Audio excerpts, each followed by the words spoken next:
పంట పండించడంపైనే కాదు, అనంతరం కూడా కొన్ని యాజమాన్యపు మెలకువలను పాటించినట్లయితే ఉత్పత్తులకు మార్కెట్లో మంచి ధర దక్కి సాగు లాభసాటిగా ఉంటుంది. మన ప్రధాన వాణిజ్య పంటల్లో ఒకటైన మిరపనే తీసుకుంటే చాలా ప్రాంతాల్లో కోతలు ప్రారంభమయ్యాయి. ఈ తరుణంలో అధిక ధర పొందాలంటే మిరప కోతల అనంతరం చేపట్టాల్సిన మెలకువలను గురించి తెలియజేస్తున్నారు శాస్త్రవేత్త డాక్టర్ వీరన్న.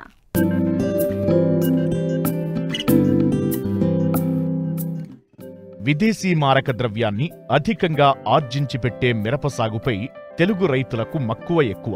అంతర్జాతీయంగా మిరప సాగులో మన దేశానిది మొదటి స్థానం.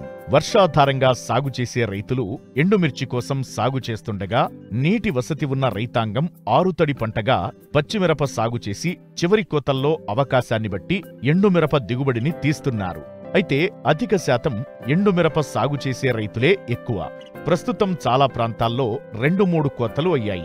సాగునీటి అవకాశం ఉన్న ప్రాంతాల్లో 4-5వ కోతలకు సిద్ధమవుతున్నారు. అయితే సాగు మొత్తం ఎన్నో వ్యయప్రయాసల కోర్చి పంట పండించిన రైతన్నలు కోతల సమయంలో కూడా తప్పనిసరిగా కొన్ని మెళకువలు పాటించాలి. లేదంటే తాలు అధికంగా వచ్చి నిల్వలో అప్లోటాక్సిన్స్ వల్ల నాణ్యత దెబ్బతినే ప్రమాదముంది. ఇలాంటి ఇబ్బందులను అధిగమించి నాణ్యమైన దిగుబడులు పొందాలంటే కోతలు అనంతరం కాయలు ఆరబెట్టే సమయంలో కూడా శాస్త్రీయ విధానాలను పాటించాలంటారు శాస్త్రవేత్త డాక్టర్ వీరన్న. వాణిజ్య పంటలలో అతి ముఖ్యమైనది మిరప. ఈ భద్రాద్రి కొత్తగూడెం జిల్లా, ఖమ్మం జిల్లాలో ఈ పంటను ఎక్కువ విస్తీర్ణంలో సాగు చేస్తున్నారు. ఇప్పటికీ రైతాంగము ఈ పంటను కోస్తున్నారు. కానీ ఈ పంటను రైతాంగం కష్టపడి మంచి దిగుబడులు సాధిస్తున్నారు. కానీ ఈ పంటలో మంచి ధర మార్కెట్లో పొందాలంటే పంట కోసిన తర్వాత నాణ్యత ప్రమాణాలను పాటించాలి. ఈ నాణ్యతను బాగా ప్రమాణాలను పాటించాలంటే ముఖ్యంగా చెట్టు పైన ఎక్కువగా కాయలను ఎండకుండా చూసుకోవాలి. కాయలను కోసి కళ్ళల మీద ఆరబెట్టేటప్పుడు పడద వేసుకొని ఈ పడద పైనే ఆరబెట్టాలి. కోసిన కాయలను ఒకరోజు కుప్పగా పెట్టుకొని తెల్లారి మందంగా పరుచుకోవాలి.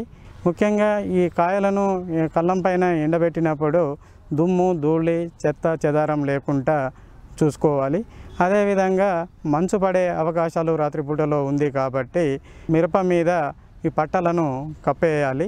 ఈ మంచు కనుక పడినట్లయితే, ఈ తేమ కనుక ఎక్కువగా ఉన్నట్లయితే అప్లోటాక్సిన్ అనే టాక్సిన్ వస్తుంది. ఇది శిలీంధ్రము, ఆస్పర్జిల్లసిస్ అనే శిలీంధ్రము పెరగడం వల్ల అప్లోటాక్సిన్ అనేది పెరుగుతుంది. డ్యామేజ్ అయిన కాయలను సపరేట్ చేయాలి. ఈ కాయలపైన మచ్చలు ఉన్నాయి ఏరేయాలి, తాలుకాయలు ఏరేయాలి. అదేవిధంగా పచ్చికాయలను సపరేట్ చేయాలి. పచ్చికాయలు కనుక ఆ కుప్పలో ఉంటే ఆ తేమతోని కూడా ఈ అప్లోటాక్సిన్ వచ్చే అవకాశము ఎక్కువగా ఉంటుంది.